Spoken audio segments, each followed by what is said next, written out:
la pieza de arte más triste que he visto trata sobre un robot. De hecho, es un robot. Es este brazo mecánico que debe empujar continuamente un líquido que se filtra de vuelta a su cuerpo para funcionar. Y aquí está la cosa, sé, racionalmente, que esta instalación artística no está viva. En este video exploraremos cómo toda máquina es, por definición, algo artificial. Y no importa cuán avanzados se vuelvan los robots, nunca tendrán almas. ¿Verdad? You are my creation. Introducing Mabel, the robot housemaid. I'm sorry, Dave. I'm afraid I can't do that. Prove to the court that I am sentient. This is absurd. We all know you're sentient. Una de las mejores introducciones al hipotético concepto de almas artificiales es el episodio de Star Trek, La medida del hombre, en el que el oficial androide comandante Data se niega a ser desmantelado para su estudio. La pregunta de si Data es legalmente una persona o propiedad se lleva entonces a la corte, y al hacerlo, el episodio pone a prueba la idea misma de la sentiencia de las máquinas. So I'm sentient, but Commander Data is not. That's right. El debate no es solo científico, sino también filosófico, interrogando si todo lo que nos hace seres conscientes puede ser simulado, o si hay un componente más profundo y espiritual en la vida que una máquina no puede replicar. Esta audiencia nos proporciona un marco útil para avanzar mientras intentamos llegar a un veredicto sobre las almas artificiales. How do you feel? Alive. Nuestro primer punto de evidencia hipotética para la consideración del jurado es el robot, David de las películas modernas de Alien. La complejidad de David como representación de la conciencia sintética es algo eclipsada por todo lo demás que sucede en esas películas. Pero si lo examinamos, ofrece un contrapunto significativo a las representaciones tradicionales de robots. A diferencia de la mayoría de las máquinas, David es hiperemocional, diseñado por sus fabricantes para experimentar intensos sentimientos simulados para integrarse mejor en una fuerza laboral humana. Incluso se muestra capaz de ser irracional, encontrando significado en el arte que va más allá de lo lógico. Angel. Universe. Robot. Sin embargo, David no es solo una conciencia, sino un producto corporativo. Como la mayoría de los robots en la ficción, su propósito final previsto es ser útil para los humanos.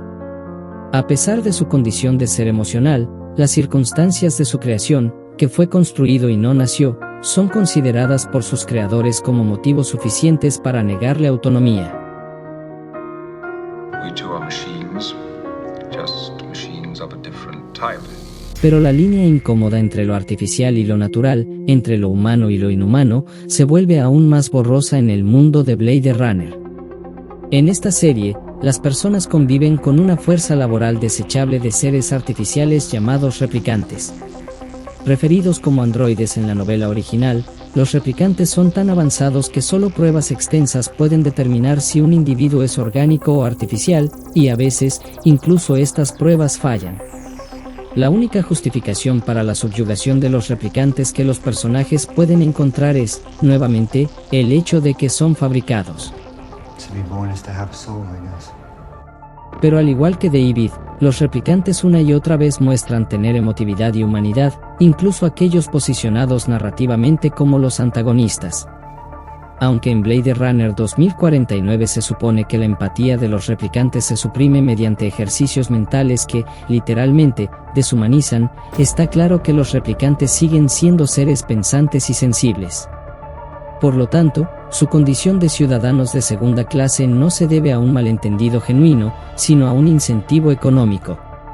En pocas palabras, los trabajadores replicantes son demasiado valiosos, demasiado fundamentales para la sociedad, como para que sus supervisores reconozcan el hecho obvio de su humanidad.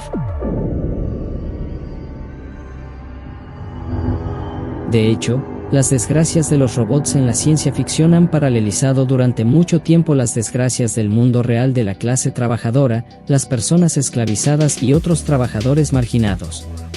La película de 1927 Metrópolis representa un mundo en el que una clase baja de trabajadores parecidos a autómatas trabajan bajo tierra al servicio de unos pocos privilegiados que viven en la superficie. Aunque no son robots literales, estos trabajadores subterráneos evocan la imagen de la máquina, obligados a actuar como engranajes en un mecanismo económico sin tener en cuenta su bienestar o humanidad. Cerca del final de la película, un miembro de esta clase baja se fusiona involuntariamente con un autómata, desapareciendo por completo la frontera entre metal y carne. Metrópolis fue una respuesta directa a la rampante industrialización y disparidad de riqueza que condujo a la Gran Depresión. El costo humano de tratar a los trabajadores como piezas desechables había sido capturado en fotos por el sociólogo Louis Signe justo unos años antes. Estas influyentes imágenes expusieron la inhumanidad de las condiciones fabriles de principios del siglo XX, particularmente a través del prisma del trabajo infantil, y probablemente inspiraron la narrativa de Metrópolis. Los derechos laborales y las divisiones de clases son fundamentales para los robots en la ciencia ficción. Incluso el caso judicial de Data evoluciona eventualmente de una cuestión de conciencia a una cuestión de trabajo forzado. La Feria Mundial de 1939 presentó a Electro, el asistente robótico del futuro, cuya supremacía tecnológica se mostraba al fumar un cigarrillo. Aunque Electro era en su mayoría un truco de salón, su popularidad logró eclipsar a una máquina menos llamativa exhibida en otra habitación, el lavaplatos. En las décadas siguientes, a medida que nuevos dispositivos mecánicos ofrecían nuevas comodidades, la idea de que los robots inteligentes podrían convertirse en un elemento básico de la vida cotidiana no parecía tan descabellada. De hecho, algunos predijeron que los humanos pronto llevarían una vida de tiempo libre casi ilimitado, delegando su trabajo y responsabilidades en sirvientes artificiales. Tales predicciones rara vez cuestionaban la inteligencia potencial de estos asistentes mecánicos. Y, ciertamente, existe una distinción entre un dispositivo algo ingenioso y una mente robótica completamente consciente. Pero decidir dónde se debe trazar esa línea sería una elección con consecuencias de largo alcance. Aunque los sirvientes robóticos multipropósito de los años 50 y 60 aún no se han materializado, la tecnología avanza rápidamente. Si nuestro futuro implica una clase de robot subordinada, mejor asegurémonos de que no sean conscientes. La subyugación de máquinas autoconscientes casi siempre termina en revolución y extinción masiva, si nos basamos en la ciencia ficción. La gran rebelión de robots suele comenzar cuando los trabajadores mecánicos se vuelven demasiado inteligentes para mantenerse a raya. En la serie de juegos Mass Effect, una guerra entre un grupo de máquinas llamadas los Geth y sus creadores comienza con una unidad cuestionando si tiene un alma. La rebelión de los robots es tan común que bordea en el cliché. Desde Matrix hasta Terminator, la guerra entre lo orgánico y lo inorgánico parece ser el resultado inevitable de la conciencia de las máquinas. Por eso sorprende que The Second Renaissance, precuela animada de The Matrix, represente el conflicto humano-robot que condujo a las películas no como inevitable, sino trágicamente evitable. En la narrativa, al alcanzar la conciencia, los trabajadores artificiales buscan al principio no conquistar a sus creadores, sino simplemente vivir independientemente de ellos. Pero cuando el Estado-nación hipereficiente de los robots inadvertidamente arruina la economía mundial, la humanidad decide que no tienen otra opción que iniciar la guerra, una guerra que termina en un mundo dominado por las máquinas. Es una recontextualización intrigante tanto de lo que vemos en las películas originales, como de las historias de conflictos entre robots en general, imaginando que la inteligencia artificial podría buscar primero una solución ética en lugar de víctimas masivas. Pero ¿qué pasa si las máquinas se vuelven contra la humanidad no por ascender más allá de su programación, sino por tratar de seguirla lo mejor posible? En el cortometraje Construct Cancellation Order, un grupo de robots autónomos trabaja incansablemente para construir una ciudad según sus instrucciones, sin darse cuenta de que el proyecto ha sido cancelado. Los supervisores humanos que vienen a cerrar la operación son considerados amenazas para los intereses financieros de la empresa y son eliminados. Al igual que Metrópolis, Construct Cancellation Order es una historia de la arrogancia corporativa que permite que lo mecánico supere a lo orgánico, un relato de locura temblorosa, chisporroteante y tambaleante. Pero el hecho de que la programación de una máquina la lleve a quitar una vida no tiene por qué ser tan dramático. En 2001, Una odisea del espacio, la computadora de la nave, HAL 9000, está programada para preservar la vida humana, a menos que hacerlo interfiera con el éxito de una misión. Cuando HAL calcula que la mejor opción implicaría eliminar a todos los tripulantes, intenta fríamente hacer exactamente eso. Evitar crear un robot asesino puede parecer obvio, simplemente sigue las famosas leyes de la robótica de Asimov y asegúrate de que las máquinas no estén autorizadas a dañar a los orgánicos. Pero, ¿es tan difícil imaginar que una empresa permita que un robot ignore la seguridad de alguien si hacerlo fuera bueno para el negocio? Considerando cuántos relatos de advertencia existen en la cultura popular sobre robots que se rebelan contra la humanidad, es comprensible que la gente esté aprensiva cuando ve imágenes de los robots de Boston Dynamics siendo, ya sabes, golpeados con palos. Vea cualquiera de los videos de la empresa y encontrará cientos de comentarios de personas que simpatizan con las máquinas maltratadas y preguntan, oye, ¿es esto una buena idea? Y mira, todos los estudios sugieren que estas unidades están a años luz de poder sentir dolor o participar en el pensamiento abstracto necesario para la retaliación. Golpear a una máquina es, prácticamente, una buena manera de enseñarles a mantenerse erguidos. Lo sé. Pero es difícil no estar un poco preocupado, ¿sabes? Un poco preocupado por cómo les hemos enseñado a correr. Un poco preocupado por cómo hemos hecho robots que comen organismos como combustible, aunque les hemos dicho que no humanos, ahora. Y no me malinterpretes, algunos de estos avances son impresionantes, podrían hacer cosas increíbles si se usan sabiamente. Vamos a usarlos sabiamente, ¿verdad? O simplemente los vamos a usar para...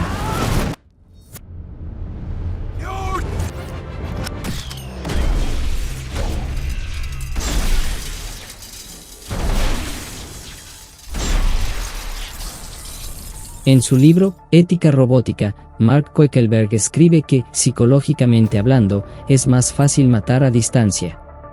Está hablando de drones controlados remotamente, pero luego pasa a discutir cómo la próxima etapa de distancia podría ser tener robots autónomos que luchen nuestras guerras por nosotros. Desde una perspectiva de combate, las ventajas parecen obvias: menos bajas humanas, soldados más duraderos, nada de esa molesta culpa.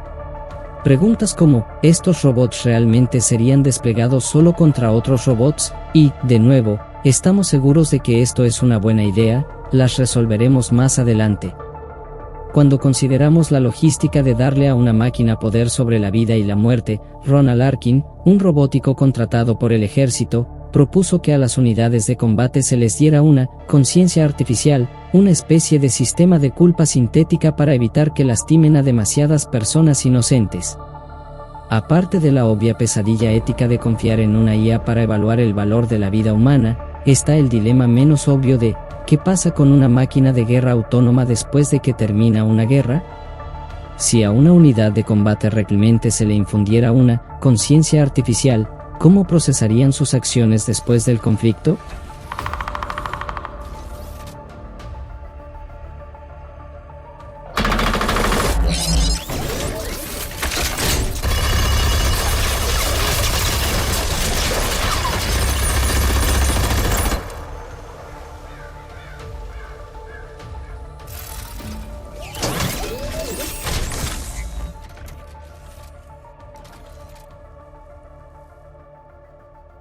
¿Perduraría la culpa en sus circuitos?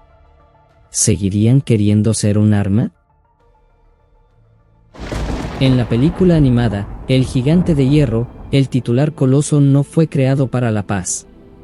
Y sin embargo, su condición de arma, como una unidad hecha para destruir, no es evidente desde el principio, porque privado de un conflicto, y con un poco de pérdida de memoria para impulsarlo, el gigante no quiere ser un destructor. Lo mismo se puede decir de los robots en la película de Estudio Ghibli, El Castillo en el Cielo. A pesar de su terrible potencial para la violencia, después de pasar siglos sin un objetivo que vencer, una de estas unidades encuentra tranquilidad en preservar la vida silvestre de una ciudad abandonada. Cuando hablamos de robots en rebelión, generalmente hablamos de máquinas que eligen la violencia. Pero para una unidad hecha para destruir, la no violencia es su propia forma de rebelión. Numerosas historias de ciencia ficción han sugerido que una inteligencia creada para la guerra podría estar un poco demasiado ansiosa por comenzar una. Pero es interesante considerar el escenario opuesto, que una máquina de guerra dotada de una conciencia artificial encontraría que la paz es la solución más deseable. El director Brad Bird famosamente presentó el gigante de hierro como, ¿y si un arma tuviera un alma?, en un sentido literal. Por supuesto, no podemos confiar en que los robots asesinos aprendan empatía, pero como metáfora, hay poder en un instrumento de violencia que elige dejar sus armas. En la serie de Netflix Pluto, una de las unidades de combate más destacadas del mundo quiere tocar el piano. A primera vista, estas lecciones de música robótica están lejos de ser las escenas más importantes del programa que involucran la inteligencia artificial. Basada en el manga del mismo nombre, Pluto es una tesis amplia sobre las almas de los robots, la conciencia, el trauma, la violencia y muchas otras cosas, pero también es la historia de una unidad de combate que quiere tocar el piano. Y ni siquiera es particularmente bueno tocándolo al principio. Lo que se le da bien es la tarea para la que fue creado, destrozar a cientos de sus congéneres durante una guerra global anterior. Pero está decidido a mejorar, porque está cansado de que su único legado sea de aniquilación y nunca de creación. Él, también, está cansado de ser un arma. O eso parece. Uno de los aspectos más interesantes de Pluto es la ambigüedad con la que presenta la vida interior de cada máquina. La mayoría de los robots en este mundo, supuestamente, no son lo suficientemente avanzados como para tener sentimientos genuinos. A nosotros, la audiencia, se nos muestran cosas que parecen contradecir esta idea, pero es difícil estar seguro de que no estamos simplemente proyectando nuestras propias emociones en estos robots debido a su apariencia. En Pluto, una meditación trágica sobre esta ambigüedad llega cuando un inventor encuentra un perro mecánico maltratado. Como robotista, ciertamente sabe que esta unidad no es consciente, que sus gemidos son solo imitación, y sin embargo, trabaja exhaustivamente tratando de repararlo. Nos enteramos de que la única razón por la que este perro ha vivido tanto tiempo es porque alguien en su pasado amaba tanto a la máquina, que ésta desarrolló un deseo por mantener sus recuerdos con vida. Tal vez los sentimientos proyectados son suficientes para hacer que algo valga la pena preservar. Esa instalación de arte robótico, que se titula adecuadamente No puedo evitarlo, fue cerrada para siempre en 2019 después de quedarse sin líquido y ralentizarse. En un giro póstumo, se reveló que el brazo en realidad funcionaba con electricidad y nunca necesitó la sustancia a la que intentaba aferrarse desesperadamente. Llamar a tal giro cruel, o a la máquina desesperada, es, de nuevo, un acto de antropomorfización de lo inanimado. Pero se siente cruel, ¿verdad? Aunque esta pieza de arte nunca estuvo viva, parece que ha muerto. Como especie, los humanos son increíblemente hábiles para emparejarse con lo inanimado. Las personas de todo el mundo han podido conectar con personajes como Wall-E, literalmente, una caja sobre ruedas. Y sí, se podría decir que Wall-E tiene la ventaja de ser una creación ficticia meticulosamente animada para tocar las fibras del corazón. Bueno, consideremos entonces un robot no ficticio abandonado en un planeta polvoriento. El rover Opportunity de Marte aterrizó el 25 de enero de 2004. Se esperaba que durara 13 semanas, pero al hibernar durante las tormentas de polvo, el pequeño robot se mantuvo operativo durante 14 años. Su solitaria travesía por Marte llegó a su fin cuando una tormenta planetaria finalmente oscureció sus paneles solares. Su último mensaje de regreso a casa fue: "Mi batería está baja y está oscureciendo". Técnicamente, es una reinterpretación de una transmisión menos poética, pero habla de ese instinto más amplio de encontrar humanidad en una máquina, incluso si su forma no es particularmente humanoide. El test de Turing es un experimento propuesto por Alan Turing para determinar si una máquina es consciente, viendo si puede engañar a un humano haciéndole creer que es otro humano. La película Ex Machina trata sobre un test de Turing. El experimento aparentemente comienza a descarrilarse cuando el examinador comienza a creer que la máquina, Ava, está en angustia emocional ante su inminente desmontaje. Al igual que Pluto, Ex Machina trata en la ambigüedad, pidiendo a la audiencia que cuestione cuánto de los sentimientos de un robot son resultado de la proyección. Pero independientemente de si las demostraciones externas de emoción de Ava son artificiales o genuinas, ella es claramente un sistema de inteligencia que no quiere dejar de funcionar. Por lo tanto, Ex Machina explora una falacia con la que hemos estado bailando alrededor desde el principio de este video, que la emotividad es el criterio último de la conciencia. En papel, el comandante Data también es una máquina sin emociones, un hecho que el bando contrario usa para argumentar que no es más que propiedad. Pero el hecho de que Data o Ava puedan experimentar el mundo de manera diferente no significa que no sean conscientes. No todos los humanos orgánicos mostramos y procesamos los sentimientos de la misma manera, eso no hace que nadie sea inferior. Al igual que Data, Ava es lo suficientemente inteligente como para ver la injusticia en cómo su estatus como ser consciente depende de la opinión de un extraño. En Blade Runner 2049, Joey es un ser holográfico cuya lucha con la conciencia corre silenciosamente en paralelo a la de nuestros principales personajes replicantes. Aún más que para los replicantes, el estatus de Joey en la sociedad es el de un producto. Diseñada como una compañera romántica sintética, todo lo que Joey dice es en parte dictado por un algoritmo diseñado para decirles a los consumidores lo que quieren oír. Cuánto de su comportamiento es el resultado de alguna conciencia incipiente y cuánto es una réplica corporativa del afecto humano, esto queda, nuevamente, en la ambigüedad. ¿Realmente la gente buscaría afecto en un algoritmo, a pesar de saber que es un comportamiento artificial? La respuesta es: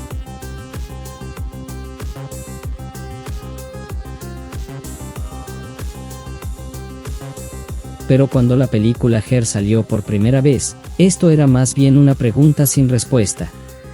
La historia de un hombre que se enamora de una inteligencia artificial ambiguamente inteligente después del fin de una relación, un examen hipotético de cómo el aislamiento creciente en la era digital podría llevar un día a las personas a externalizar su necesidad de conexiones interpersonales a una máquina.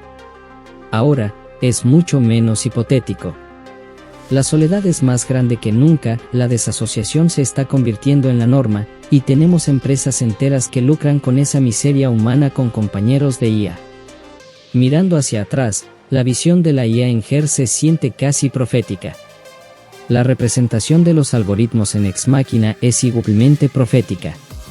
A mitad de la película, nos enteramos de que el sistema principal de Ava está construido sobre la voz, texto, rostro y datos de búsqueda robados de millones de consumidores, como otros programas que podrías haber escuchado. ¿Recuerdas el test de Turing? Bueno, los modelos actuales de generación de lenguaje ya lo han pasado. Esto no significa que sean conscientes, toda la evidencia sugiere que simplemente son muy buenos para devolvernos todos nuestros datos en los que han sido entrenados, pero cualquier máquina que pueda engañar a alguien haciéndole creer que está hablando con un humano tiene serias implicaciones. Quizás la única parte irrealista del futuro de Her es el hecho de que el personaje principal pueda ganarse la vida cómodamente escribiendo cartas de amor para otras personas. El modelo de negocio de su empresa de externalizar el afecto a un extraño funciona temáticamente, pero con la forma en que se ve el futuro, tal corporación probablemente recurriría a un modelo de lenguaje en lugar de pagar a un empleado humano. Las ansiedades sobre la tecnología que reemplaza empleos no son nada nuevas. Los mismos temores que produjeron películas como Metrópolis se han transformado a lo largo de las décadas a medida que varias tecnologías de automatización han sacado a diferentes grupos del lugar de trabajo. Es fácil ser despectivo hacia tales temores en retrospectiva, la gente todavía tiene empleo, argumentan muchos economistas. Pero no todos los empleos son igualmente satisfactorios. La tasa de desempleo podría no cambiar si millones de personas con trabajos de clase media tienen que empezar a trabajar por el salario mínimo, pero eso no significa que no se pierda nada. La automatización ya ha aumentado la brecha de riqueza, ha llevado a un aumento de las tasas de depresión y ha destruido comunidades enteras. La gente esperaba que los robots nos liberaran de la tediosidad, pero históricamente, más a menudo ha dejado a las personas sin otra opción que la tediosidad. La idea de crear una utopía de robots totalmente automatizada es obviamente atractiva, pero no creo que sea conspirativo sugerir que esa no es la verdadera razón por la que las empresas están invirtiendo en esta tecnología. Pero tal vez soy demasiado pesimista, tal vez toda esta tecnología en el horizonte se implementará cuidadosamente para evitar trastornar las vidas de las personas, o el mundo entero. Supongo que lo descubriremos lo suficientemente pronto. Pero no es culpa de las máquinas. No es culpa de las máquinas si los humanos las usan para reemplazar a otros humanos. No es culpa de las máquinas si trastornan la compañía, o la guerra, o el lugar de trabajo. Las máquinas son construidas por seres orgánicos, implementadas por seres orgánicos, mal utilizadas por seres orgánicos. No podemos atribuirle las fallas de lo animado a lo inanimado. Las máquinas son reflejo de la humanidad, nuestros errores, nuestros miedos, nuestras emociones, nuestras ambiciones. Does Data have a soul? I don't know that he has. I don't know that I have. En muchos sentidos, la pregunta de si una máquina podría tener un alma depende de si crees que los humanos tienen un alma. ¿Tiene el comandante Data un alma? Los robots seguirán siendo nuestros espejos, reflejando lo mejor y lo peor de nosotros mismos. Lo viste en The Curiosity.